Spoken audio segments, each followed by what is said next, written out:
Hello, welcome to Moving Violations. This is Russ NEC consultant for ECNM Magazine. I spotted this temporary feeder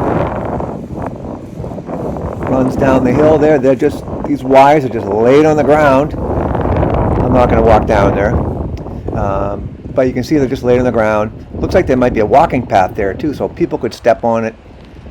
Right? I can't really see where it goes in the building, but somewhere it goes into this building. 590.4J does not permit cables or flexible cords or cable assemblies to be just laid on the ground like this, even though it's temporary. Also over here on the sidewalk you can see they made it kind of a half-hearted attempt to protect them, but there's still a lot of wiring that could be stepped on by pedestrians or ridden over by bicycles or a wheelchair, and we certainly don't want to have these conductors get damaged. So again, it's a violation of 590.4J.